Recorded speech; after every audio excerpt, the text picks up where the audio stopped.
Hi everyone, my name is Nambi Kim. I'm an AI fellow and translational research designer at the Center for Digital Thriving.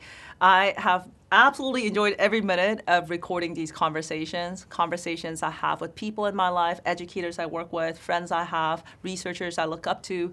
So I'm joined today by one of my favorite educators I've had the privilege to work closely with over the past few months and over the past year. So Ginger, if you could introduce yourself. Yes, I'm Ginger Garcia. I am an English teacher. I teach middle school at the International School of Boston right here in Cambridge.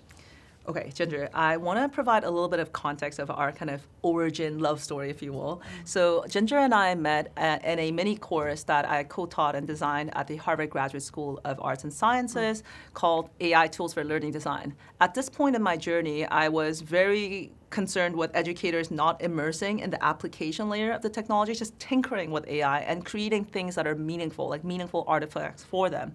So that was a space where we met. Ginger, you guys locked in. She was, I am here for it. I'm leaning in. I'm going to tinker and explore. It was so inspiring. And that led to a couple of other collaborations where she participated in an ed hack that I organized with the Sunday Club. Shout out to Sunday. And so I guess then fast forward to a few months ago, or 4 months ago, I invited Ginger to participate in the Center for Digital Thriving's Educator Advisory Council, which was a cohort of visionary educators, and I don't say visionary lightly, from different contexts. So we had educators from Cambridge Public Schools, and then a couple of educators like Ginger from International School of Boston and Adam from Thayer Academy. So what did we do, Ginger? We basically engaged in lots of dialogue, sessions, and just vulnerable conversations about what it's like to be an educator at this time, how to have conversations with students about AI. So that is kind of like, does that capture it, our origin story, Ginger? Yeah, I think you've got it. Yes. And so let's just take a moment, Ginger, to name what happened last night, right? So yesterday, the Center for Digital Thriving hosted an event. It was really a celebratory event to just showcase the work that we've done in the Educator Advisory Council, but not as us as researchers, but educators who are in the front line, in the field, engaging in this work. And so a little just like context for people watching. So the Center for Digital Thriving, our AI portfolio of work are classroom practices that are designed to help educators scaffold conversations and engage in activities to have open dialogue about the role of AI in classroom settings, but also beyond in society, and also deeply introspect together in community, right? And so Ginger, I have to say I had a session with Hannah Kim, shout out Hannah, and she was at the event. I was so shocked when she came. I was like, oh my God, Hannah, is that you? College student within their busy schedule? And she like brought this event up multiple times this morning. There was something, Ginger, where I think educators speaking for themselves versus an expert saying, this is what educators are going through, this is like the challenges they're facing, is very different than educators who are currently in the classroom, not past, like not veteran educators who retired. Something really struck a chord, even with someone as young as Hannah. She's like in her early 20s, about to graduate college. And so I'm curious like how the event felt like for you. I mean, you had, your husband, shout out to hubby, there, as well as some other fellow educators from your school. But how did that feel for you to be showcasing our work together and also just in front of this community? Yeah, I think that you've touched on it. Largely the value of that for me was having the chance to talk with other educators, having people from different school systems, different sort of stages of their careers, different roles in their schools, get a chance to come together. These are people who are passionate about what they're doing, who care deeply about their students, and who are really willing to confront some of the big challenges that AI is posing for us in education. I think the conversations we've had over the last, 4 months has it been? Mm-hmm. Those conversations have been so meaningful because we get to, in this sort of safe space with people who are in the industry, people who understand sort of the larger scope of AI more deeply perhaps than I would. I won't speak for all of us, but you can kind of help to shape that conversation a little bit, but you really gave us space to think about and talk with each other about our fears, about our hopes, and to try to sort of problem solve. But then it wasn't just this circular conversation that kind of circled around the things that we always talk about and never gets any grounding or gets any traction. Yeah. We were able to use the Center for Digital Thriving's classroom practices, and actually over the 4 months to try them out, to bring them into our classes, to work on them with faculty. Some of us, in my cases, work on them with groups of students, both student leaders and work with a ninth grade class. Mm-hmm. And so having sort of those well-researched and well-thought-out participatory design curricular materials to ground our conversations and reflect on, it just gave us so much. It gave us so much to work from and work toward. That it made this very meaningful for me as an educator. So thank you for that. No, really, Ginger, my heart was so full. Mm-hmm. I wrote an email last night to all of you being like, thank you for just the sunlight that you radiated. Mm-hmm. And that's truly how I felt. I felt so warm by everyone's collective presence. Mm-hmm. And two things came up in conversation this morning with Hannah. And she said the Ted Lasso, framing really resonated. If you could just describe to the audience how we've been kind of understanding the Ted Lasso metaphor and how it's meeting the moment for educators. Yeah, so I think I already sort of touched on that a little bit when I was talking about you as a real sort of practitioner, someone who really understands the technology in a way that I don't, that I can't, that I probably never will. Mm-hmm. So, for example, I used to in the early days, I used to read Ethan Mollick's Substack. Yeah, Substack. Yep. And I used to understand sort of what he was saying, and now as an educator, I can't understand it anymore. And I realized that I have sort of my lane that I'm in as an educator, and the technology is moving so quickly. There are people out there that can be the pros for us. Mm-hmm. So Ted Lasso is this show on Apple TV, on Apple TV, and Ted Lasso is this really genial, really positive, sort of Pollyanna guy who goes in and agrees to lead this team to be a coach. But he doesn't know a lot about soccer. It's a football team in the UK, and he doesn't know a lot about soccer. But he knows a lot about people, and he's really good with the sort of human element, and he's got a lot of emotional IQ. Yeah. All right, emotional IQ. And but he relies on Coach Beard. Coach Beard is the technical guy who can really sort of help him. And together, the two of them are this unstoppable team. But the show is so heartwarming, and I think the metaphor for Ted Lasso for me, and I think it resonated with several of the other educators, is that we really see that what we're doing is nurturing the human relationships and trying to bridge the gap between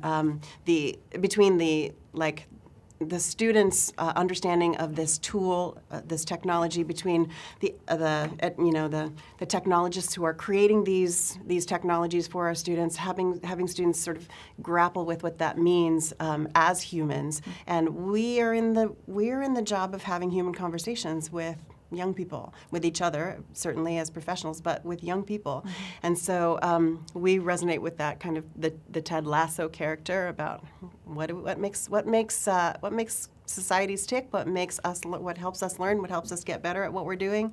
And so, yeah, the Ted Lasso metaphor is pretty apt. You are Coach Beard. I am Ted Lasso. I will humbly take it. Ginger, it's interesting because both Hannah as well as participants after the event talked about how much hope they felt after the event, which is truly the greatest compliment after an event, right? Yeah, I agree. Especially when talking about topics related to AI, which can be anything but hopeful. Right. And I think a big part of the hope was, Hannah was saying, because she's more from a technical background, does computer science, and I should not box her into a technical background, but she does a lot of CS type of things. And she said, being in that room, in a room full of educators, it felt so caring. Mm. And she's like, I wish we had this more at the engineering school and in more computer science spaces. So that really stuck. And another activity we did with participants at the very end was a thinking routine by Project Zero. I used to think, now I think, which just really in such an eloquent way captures a shift in your mindset or opinion. And so there were multiple people that wrote something along the lines of, I used to think that there was no hope when thinking about AI in education. I'm going to share those pictures with you so you can get the joy of reading them yourself. But now I think, as long as we're having these like human-centered conversations, like there is hope. And so really, I'm just coming down from the high of this event, and it was such a beautiful reminder to continue having even the conversation we're having today. I agree. Right, Ginger? Like, we're both in a busy schedule, but these are things that keep me grounded. I could be in front of my desk right now doing more researchy things or doing all these things, but I would rather be here, especially after the event yesterday. I'm like, I can't wait to talk to Ginger. So, Ginger, the first question I have for you is, how would you describe your current relationship with generative AI? I mean, you're clearly someone who's leaned in, and you're like, what is this about? How do I define my relationship to it? So, in a few sentences, if you could describe how are you relating to this thing? Right. I think you were sort of the matchmaker for me. We talked about this was a year and a couple of months ago. Yeah. You were the matchmaker, and I kind of feel like, just to condense this a little bit, I'm in the honeymoon phase for me is over. So when you introduced me to AI in this very real, very powerful way, and I started tinkering with the tool, I sort of met this technology. I was excited about it. All the bells and whistles, it was sort of showing off a little bit for me. And all of the bells and whistles I was totally swayed by. But over time, I've done a lot of work now with this, including sort of creating my own chatbots, and really trying to understand how this tool works, actually doing some work with my students with this, and really confronting the warts, and sort of like, am I married to this technology now forever? Do I have to? And realizing that there's this will always be in my life in some way, to extend the metaphor. I'm not going to ever just be able to like shut the door and forget all about all of this. This relationship will continue. So I would say that sort of the shiny excitement is worn off a little bit. I'm more intentional. I'm more aware of all of both the promises and the pitfalls. And that actually makes me feel, relationships, when they get richer, they get more layered, and that feels good sometimes and bad sometimes. And that's kind of how I'm feeling about AI at the moment. It's really mirroring actually what Hannah was describing too. So Hannah and I had a very interesting conversation this morning where in some ways we both feel that we want to encourage people to tinker with the tool so they can make up their mind of what this can do for you and what this cannot. And so it's almost like setting expectations of like, what do you expect from this and what should you not expect? But there's also this real tension, ethical tension of there are people who are concerned about the environment, the dark side of the data labeling industry and the data exploitation, labor exploitation. And so it's not as easy to be like, hey, try it. And I feel strongly about this, more so than last year or the year before that. But at the same time, seeing the evolution that you just described, just kind of like as human relationships go, it evolves over time, and hopefully you have a healthier dynamic in any setting. And so I do think that you're some sort of a living proof of that as you leaned in and you tinkered in ways that were responsible, very also agentic in nature, you were able to come to a relationship that felt more healthy for you with your integrity and values intact. Am I describing that accurately? Absolutely. And I think one of the things that came out of the Educator Advisory Council was, I myself used the practices that you brought for me to use with students. I use them with myself. I think it's really important for educators these are good practices that help humans reflect on their AI use and make good AI choices, and not just students make good AI choices. So for myself, doing them with students, it was a really important part of the process for me to do them for myself.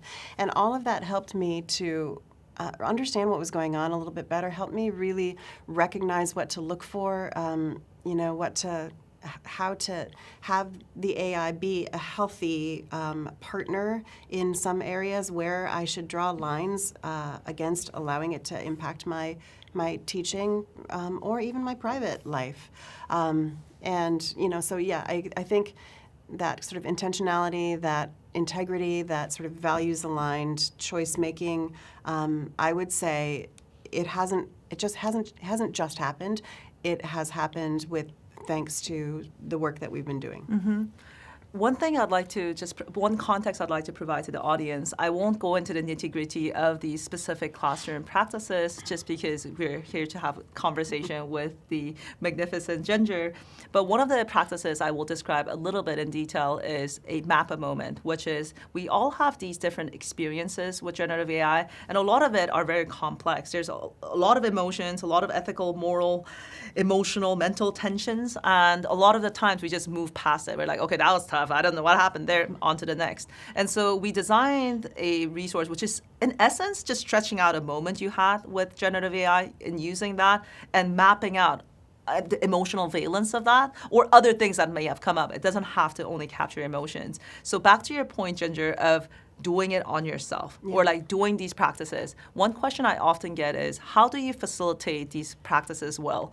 And really the most simple answer is try it yourself. Try it with on yourself, but also do it with a community of other practitioners. And then you'll see what emerges and what questions, how to design for psychological safety when it comes time to do it with your students.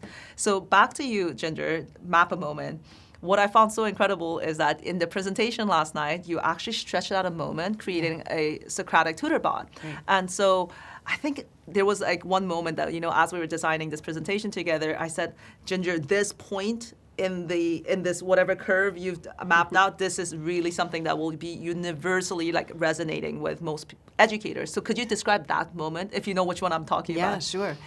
So, when I was doing this map, I actually added a little bit of a little nuance to it. So I drew 2 lines. I drew the line that differentiated my comfort with the tool from my feelings about about using AI with my students and for my students. And this was sort of this inflection point and intersection, and they were both lines were negative at that moment. And I was feeling frustration with the tool because it was doing so much. I was creating this chatbot, and it was supposed to be a Socratic tutor tool, and it was doing too much.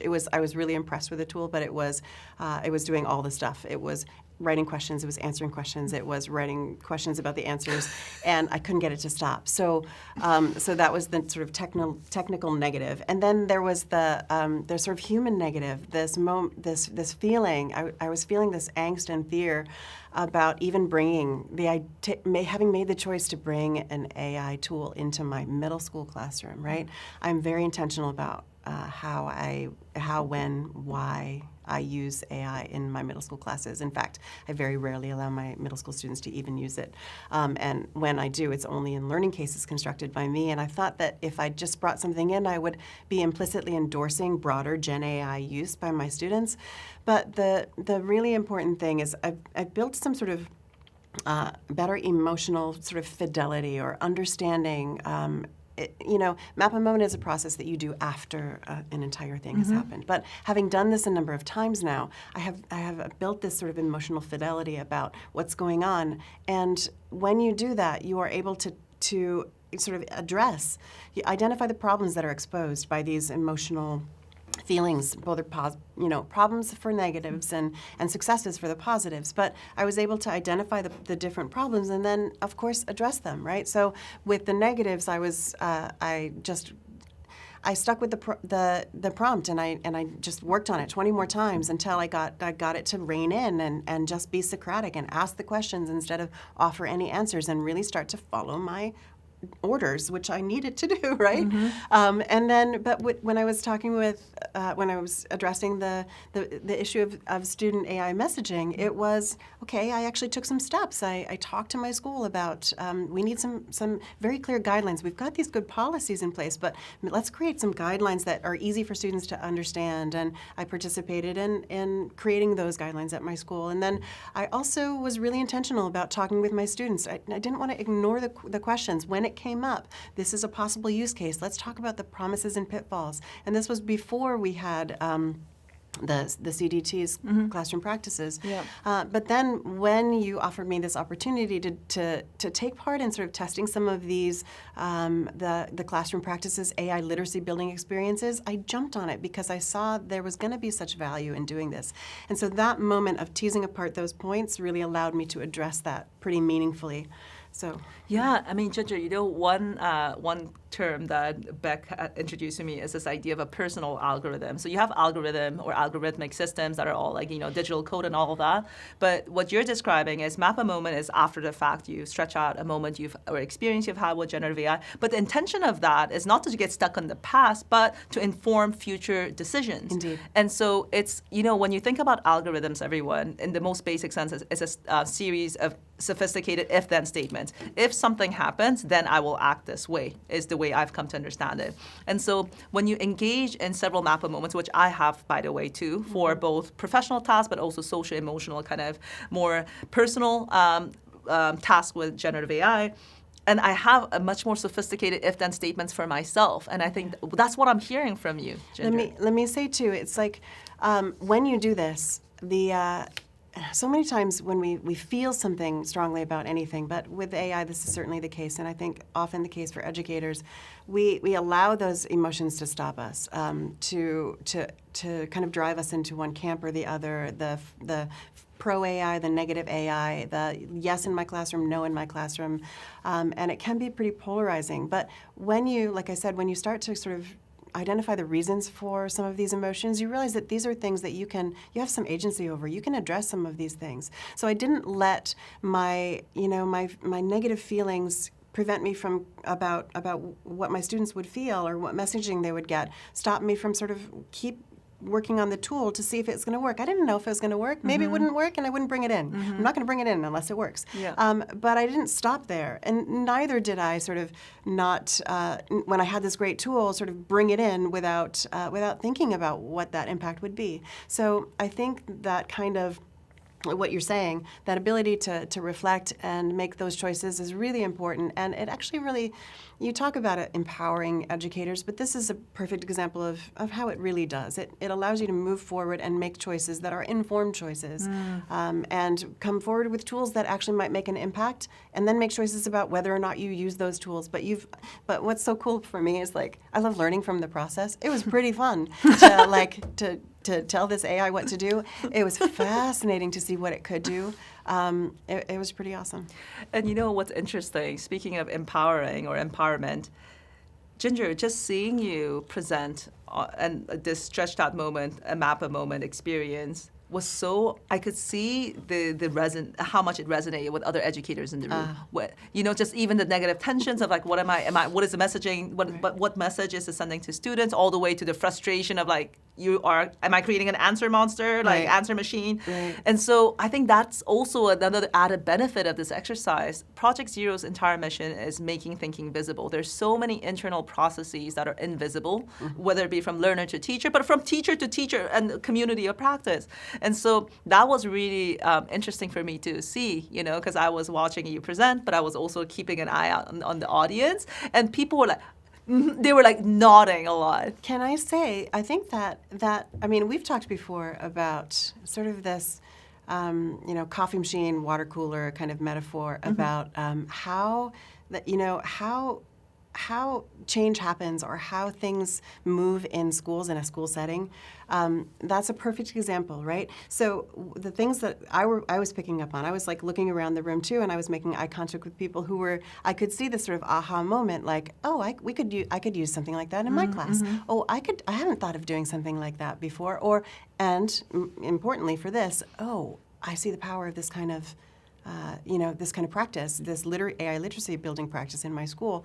I think there's something really important to take away from that, the idea that that educators really learn well from other educators. We are inspired by each other, that to have the luxury of a lot of people in a room who are grappling with the same question and can share our ideas, give ideas to each other, sort of help be resources for each other. I think that's a really valuable experience for all of us. And this is a unique insight, Ginger, because when you think about the current state of professional development on AI literacy, it's a very expert model where you have an expert. I really don't consider, by the way, I'll go on record, I don't consider myself an expert in this field. It's just so emerging that it would be very, honestly, dishonest for me to say I know what's going on or what's happening.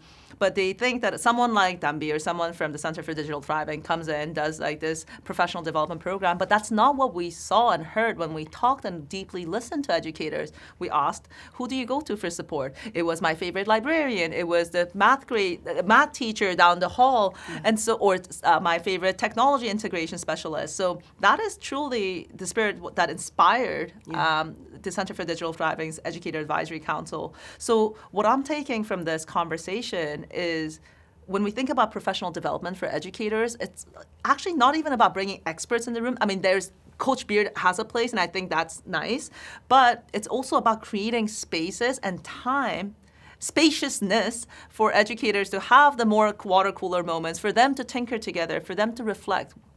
I agree. And, I do think there absolutely is a place for the sort of outside expert to come in and provide, provide information that, like I said, we are constrained in just the things that we have, the time we have, the scarce resources of our day, how much we can learn about something from the outside. So there is a place for that.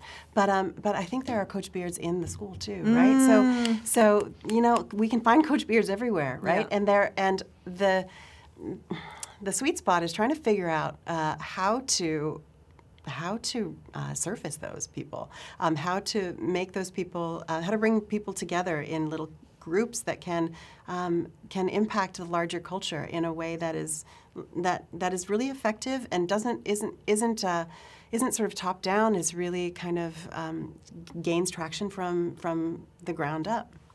I couldn't agree more.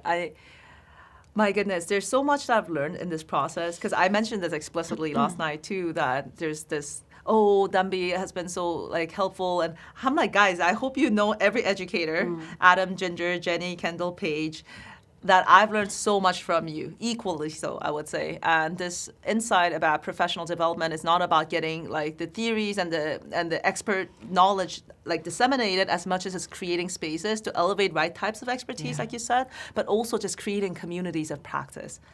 So let's zoom out a little bit now, Ginger.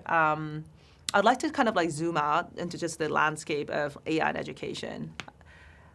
Adults make series of assumptions of how young people are navigating this time, whether it be, social media is ruining mental health of the young people, or generative AI is making young people dumb, et cetera, et cetera. But equally so, I think there are a series of assumptions being made about educators navigating this period, that they're so overwhelmed, they're probably worried that they're going to get replaced, et cetera, et cetera. So I'm curious, speaking for yourself, this is not a request to speak on behalf of the entire educator community, but as someone who's been teaching for decades, right, a very veteran educator, and you've seen multiple technologies come and go, hype cycles come and go. So how is it this time for you, Ginger, as an educator, to navigate it, this period that seems overwhelming to a lot of people?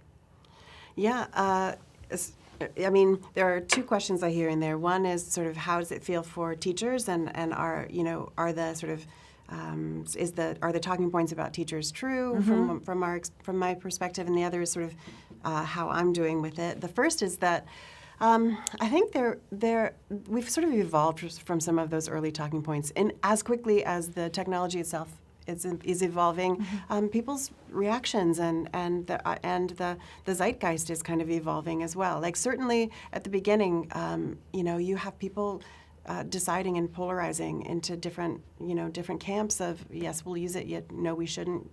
But the truth is, we're seeing a lot more as it impacts people's personal lives, as it impacts teachers' daily practice, as we see it making its way into our classroom, whether it's sanctioned or not sanctioned, as we see the promises of it in really interesting things that other people are doing, or just we read about it, we realize, I think, more and more teachers are realizing that in some way, shape, or form, it's something that we are already addressing, and that we are kind of coming together in and having, I don't know how to say this really, but the conversations are growing richer. The dialogue is happening versus the division, and I'm excited.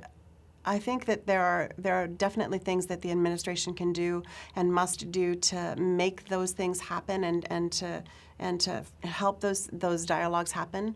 But I think I'm seeing it in my school, and I think it's really exciting.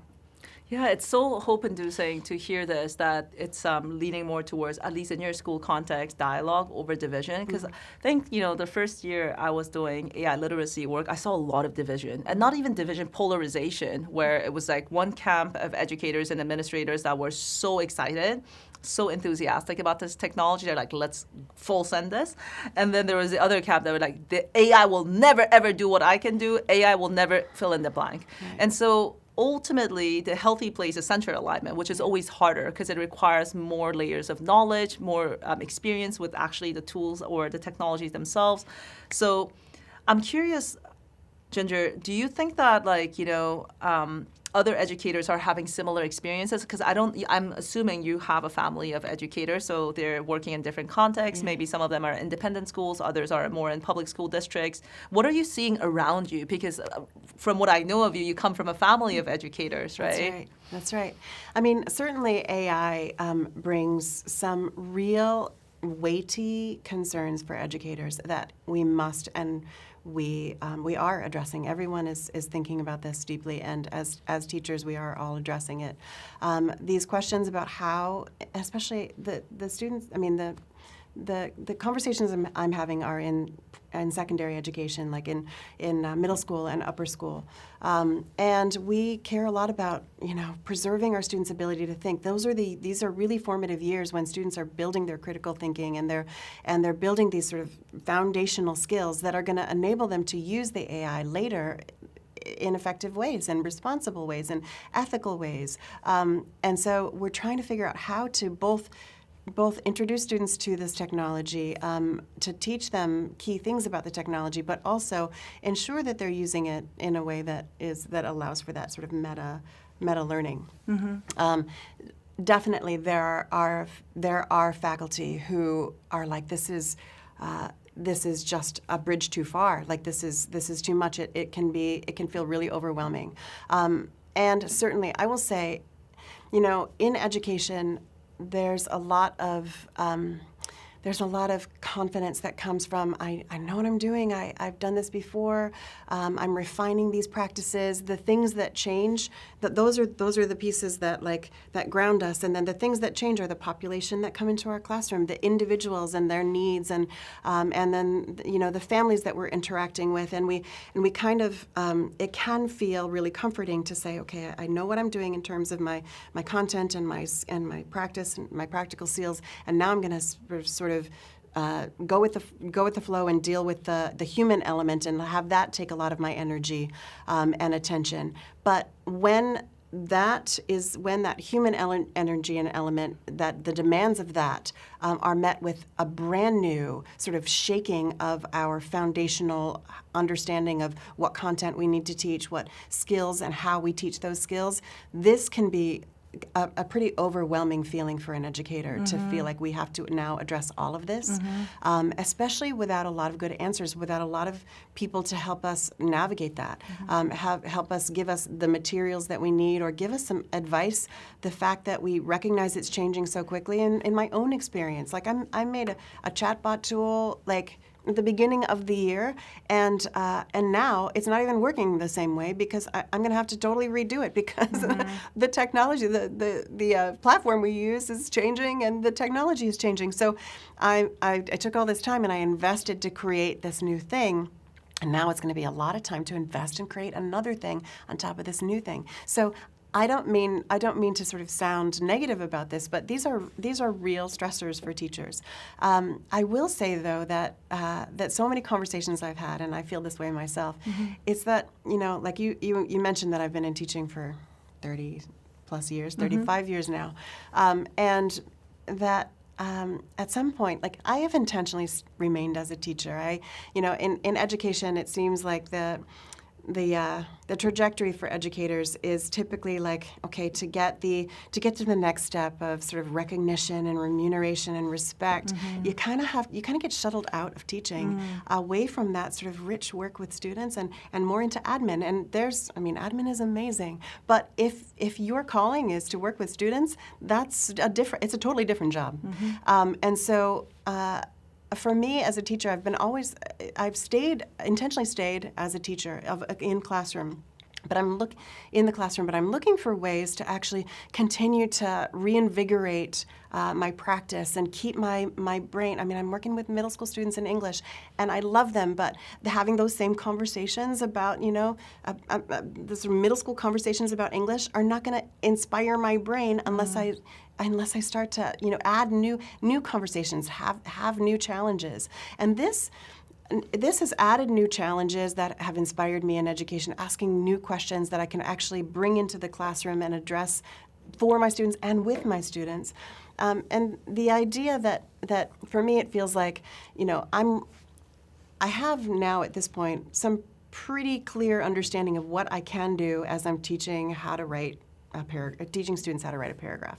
But suddenly someone came in and said, here's a brand new toolbox, and you can open this up and you can use this to build something to help your students. That's really energizing. That's really exciting for me, and it definitely has injected me with a whole new set of opportunities and all of the enthusiasm that comes from that. And I see a lot of that in my colleagues and in the people in this council, and not just my colleagues in my school, but in the larger educational community. Yeah. There's a lot of that energy that's going on too, and I want to celebrate that.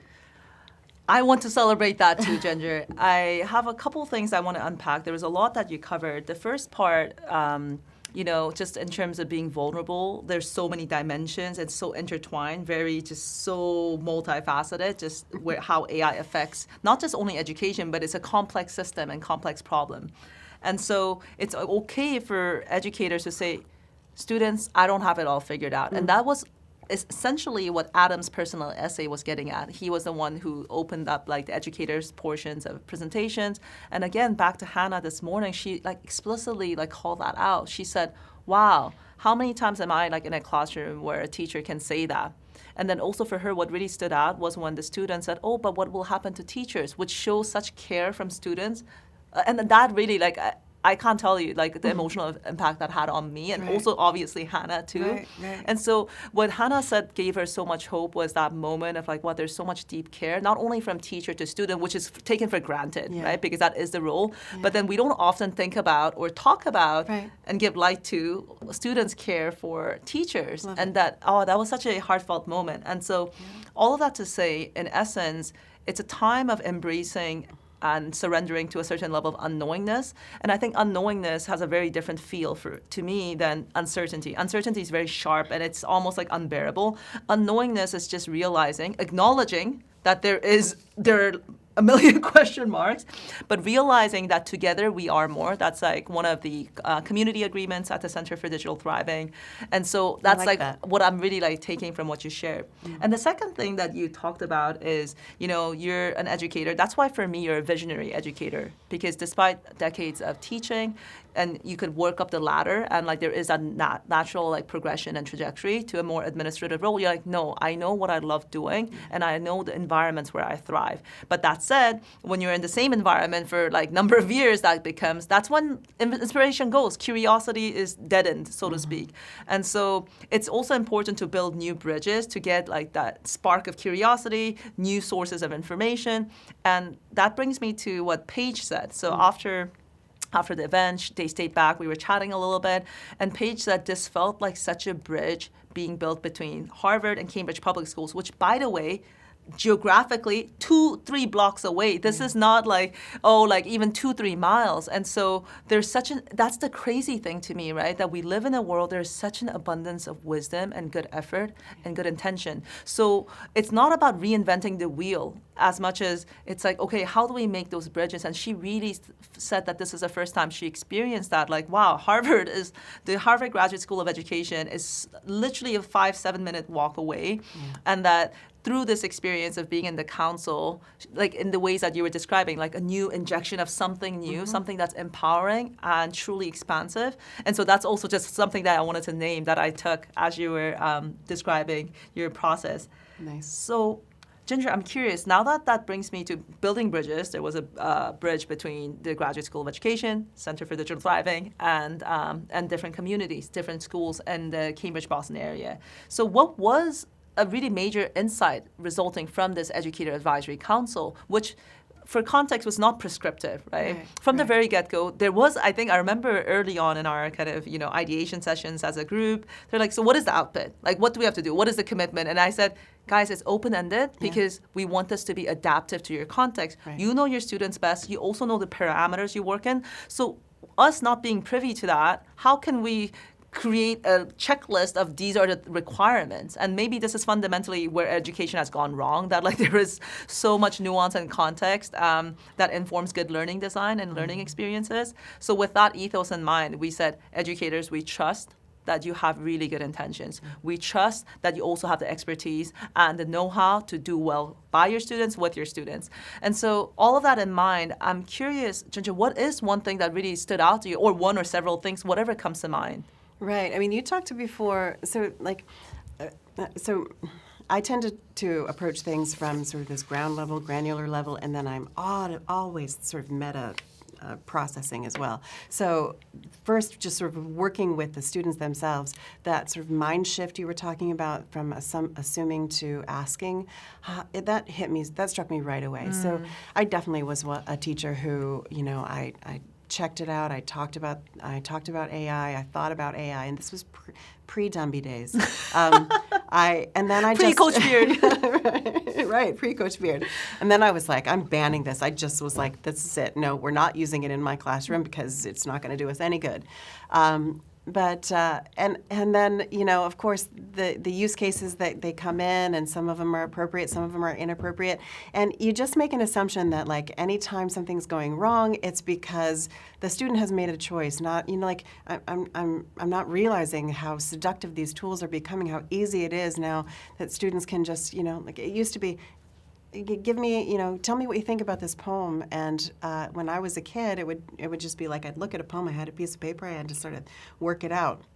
And even 5 years ago, it was you had to take an extra step of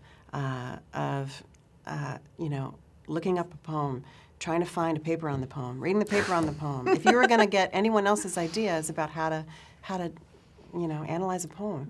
But now it's literally like, what is this poem about? And Gemini or something will just create the beautiful written response for you. So it's just it's so in students' faces, right?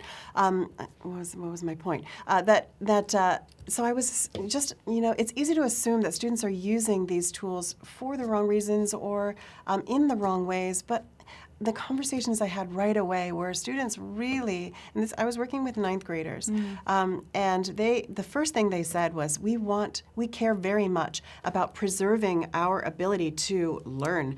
We want to get to where everyone else has gotten to before us. When we graduate from this school, we want to have these skills and have this set of understanding and know how to do this. And we also want to and need to add this AI facility and understanding as well. Can you do that for us?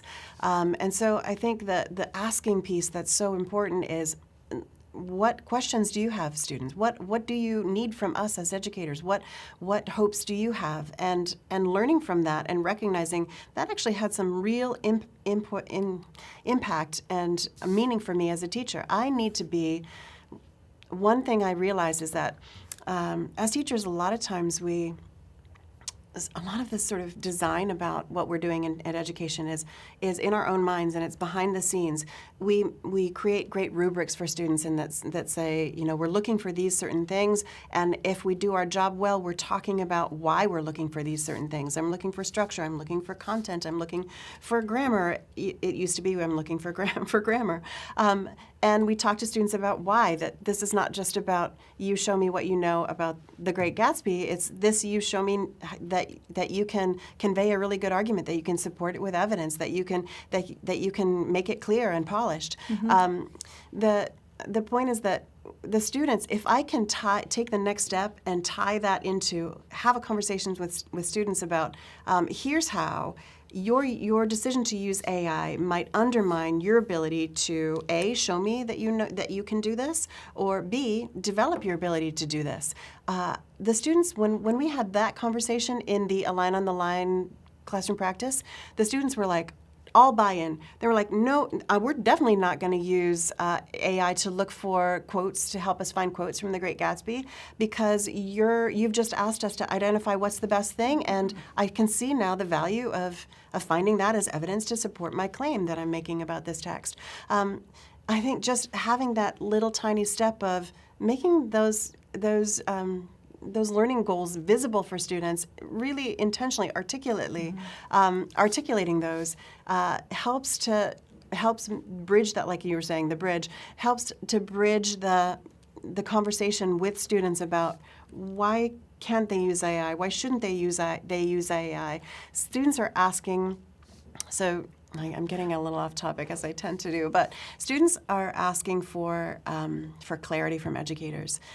They want to know what we think and why we think it. And we know what we think and why we think it because it's all grounded in what we're trying to get for them, what we hope for them, what skills we want to teach them, what learning content they need. And yes, some of that content is it's changing for us. Do we need them to know all that content anymore? But yeah, we still need those skills. So those conversations, I think the key is that we're having those conversations with students, and that and the surprise for me, the ask, don't assume. The surprise for me is how all in the students were, and they leaned into those conversations. Yeah. They really wanted to hear what I had to say. They really wanted to share with me their intentionality in. They shared the same goals that I did. They wanted to learn the stuff. They wanted to have the recall. They wanted to be able to do the skills and have the ability to decide, make decisions about what tools they used and what they didn't and why. Yeah.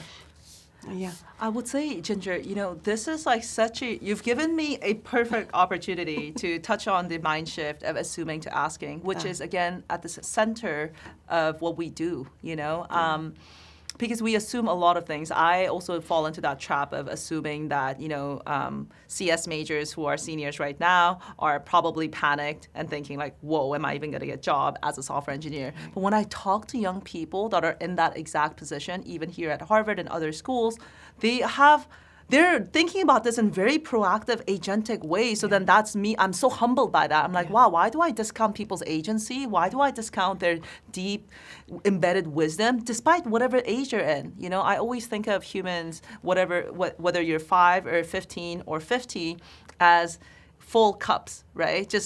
And I think it's not that like the cup fills up more with time as opposed to flavor and the color. It just, but in terms of the volume, I always see it as whole. And that's something I always say in classes I've taught.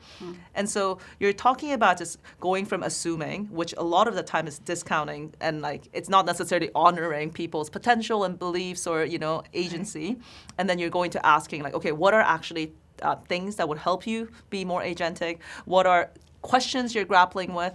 So what's interesting about the thinking, the classroom routines that we've come up with, so we have making AI pressures visible, which is such a simple exercise. It starts with the prompt or what or why, which are the pressures that make you feel like you have to keep how you use AI a secret. And there's this term that Ethan Mollick, a researcher at University of Pennsylvania, coined called secret cyborg. So people use AI and it benefits them in multiple ways, but for whatever reason, you keep it hush-hush. So this secret cyborg character at the center, we call it Hushy. And so there are many Hushy moments, right? Yeah. And so those Hushy discussions and making AI pressures visible is all about the mind shift of going from assuming to asking, because you're actually asking students, like, guys, what are the pressures influencing, like, okay, you're using it, but you don't want to use it, or maybe you're not using it, but whatever the case is, you're asking. And then you have lots of insights from that, right? I don't want to sound dumb. I don't want to ask dumb questions. I don't want to be considered uncreative or unoriginal. I'm doing it because I'm trying to keep up with my schoolwork, because my peers are using it. It is eye-opening and challenges a lot of our assumptions. So then what is the next step? And I think you also touched on this, which was so wonderful, is, okay, now you've surfaced these pressures, but then you now have a better sense of, okay, I know what I have to make more visible, whether it be learning objectives or my intentions and my hopes. And then you can do a line on the line, which is a classroom practice where you center on an assignment such as The Great Gatsby, my God, almost like the quintessential high school assignment in the U.S. context. And you say, for a Great Gatsby written assignment, the 5 major themes of the book, like, what are all the ways in a judgment-free way that, like, good, bad, appropriate, inappropriate ways that AI could be used for this assignment? So it's a very creative exercise. And you create stickies on that. And then you map it on a spectrum of, like, this is totally fine, feels good. And then this crosses a line. And in between, you have 3 categories of, like, oh, this feels a bit sketchy, I'm not sure, right? And so then you're able to go from the hushy moment of, like, okay, these are things that I think I need to address, make more visible. And then you actually have these specific instances of AI uses, and you can address, okay, this feels students at this learning point in your journey, and for this classroom and my learning objectives that I'm hoping to achieve with you, this feels inappropriate. Or this, but then to make that visible, so you've really, like, in a nutshell, I think, touched on the classroom practices without just explicitly calling them out. And I just wanted to, I was like, oh my God, this is too good to be true. Because I was like, I'm not going to talk about the routines that much, but you just nailed it on the head. Well, I think, that reflects 2 things. One is it reflects how sort of participatory design has informed this. Like, the practices are not top-down. They come out of real conversations that we have in schools. Real moments, real needs, a real deep understanding of who we are as teachers and what we're trying to do in education, and who students are and what they need from us. And the other piece of that is that once I've been doing this now for 4 months, and so it naturally has become, I mean, this is evidence, I suppose. This is, you didn't pay me to do this. No, any of this. let it be known. but this shows that it does become part of your DNA. It becomes part of who you are. Yeah. And does inform sort of how you think about things, how you perceive things. And I so much appreciate having those things that are filling my head be so life-giving, so affirming, so helpful to my practice, so helpful for how I'm trying to help my students navigate these real human problems, not just the AI problems. And in a nutshell, what you're highlighting is the community building aspects of these practices. Right. What I think is interesting, I've been approached by organizations, schools, to assist with AI policy for their context. And policy always has this flavor of prescriptive nature. It's, okay, these are a list of do's and don'ts, and I totally understand why there is almost a desire for that, because it scales well, and it's like, just refer to it. But a lot of the times policy can be actually quite alienating, divisive, because if people don't agree with that policy. So I think this moment in time where there are many different camps when it comes to how you relate to AI, what your personal experiences or hopes are for this technology, or no hopes are.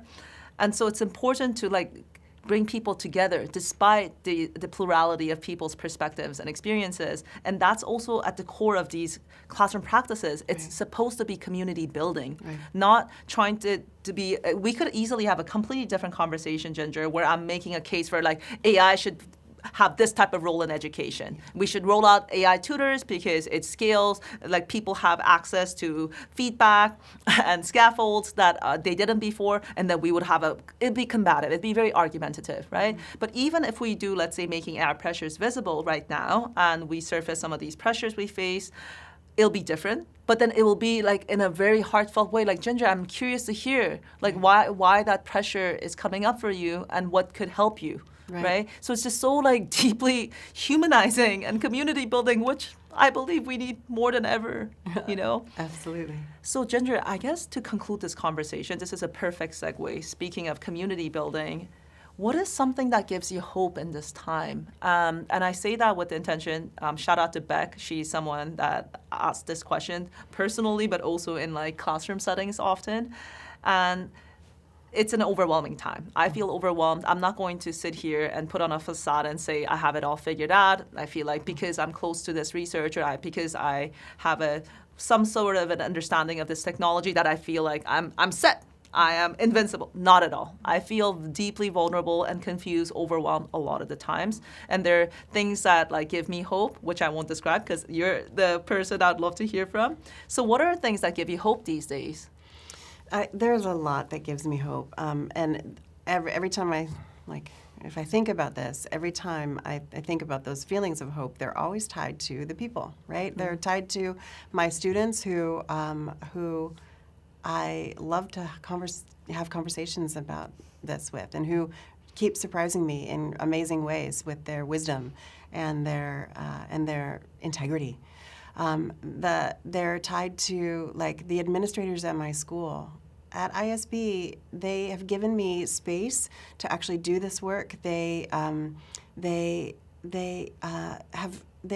so generous in terms of, like, creating a community of conversation. Like, I proposed to them that I would take this role of, like, stay in the classroom, but be able to do something almost like a master teacher would do. Like, if there's something like this that has meaning, can I take this on? Can I offer suggestions? And the school is so responsive to say, when a teacher has a passion, an interest, a talent, let's find ways to bring that to our community. Let's find ways to not just keep it within our community, but generously share it with other communities.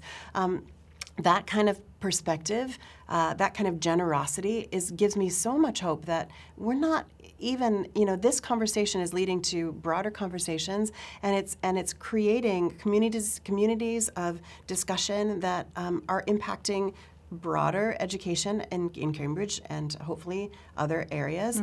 But then, and also that the fact that you at the Center for Digital Thriving and you guys have created these incredible resources, I feel so grateful and so humbled at the fact that you would provide these to us for free, that you would encourage us, that you would give us these opportunities to do this work. I feel like we have the human element to impact how AI is going to influence us in education, but influence us as humans. I think that the strengths of the individual humans and our brains and our hearts, but then this collective networking that we're doing and this net that we're creating, I think that gives me so much hope. I do not feel overwhelmed by AI. I've never felt like this tool is going to take over, this technology is going to take over, and I'm not uninformed about this. Like, I've tried to get in here, but I really am, like, the more I work with the tool, the more I realize that I can make some choices about what it's doing. The more I work with my school, the more I realize that other people care about this too, and they're helping me make good choices. They're helping my students make good choices. They're doing technological things and human things to help that happen. The more I work with people like you and the cohort of educators, the more I realize that I'm not alone. We are not alone in this. The more we work with the thought leaders at Harvard and beyond, the more we realize that other people have our backs. I'm not Pollyanna. I'm not going to be Ted Lasso completely, but I am gonna say that humans are where the heart is, and humans are where the hope is as well. Ginger, just the minute or two that what you spoke gave me so much hope. Yeah. It's been a minute since an educator told me I'm not overwhelmed about this. That gave me such hope, because it came from such a true place. This is not you saying this because Dambi, I just want to make Dambi feel better. No, it said this because I could feel it. I could resonate with, like, we're in this together. Together we are more. And just even by 5 educators is what it took. Right. 5. Wasn't a big cohort, Ginger. Right. 5 educators. We have so much reach. The amount of work that you've done for your respective schools, and then also you come from a family of educators. I'm sure you've spoken to them, and they're in their different networks and different states. I cannot emphasize enough the power of one individual and the ripple effects. And I think what you just shared reminded me of that. And so you're an inspiration to me, Ginger. I'm so glad to hear that, like, you feel so supported and also respected, and that there's this generosity that you've experienced. And I felt the same way, Ginger. Anytime I've had a question for you, I'm like, Ginger, do you want to try this out with me? You were so, because I know that the life of a teacher time is a scarcity. Yeah. And then also humans need to eat and rest and sleep, right? So it's scarce, and like by design. But you've been so generous with me. So I just want to echo that. I'm deeply grateful for your generosity. And I've also felt such a collaboration and so much camaraderie and community between the two of us. So on that note, everyone, I'll just conclude here and say, if you have an educator in your surrounding, in whether it be your partner, your teacher, or a colleague, just show them a lot of love and show them a lot of appreciation. There's so many good educators who show up with so much care and love for their students as well as their colleagues. So Ginger, thank you so much for your time and more conversations to come. Thank you, Davi.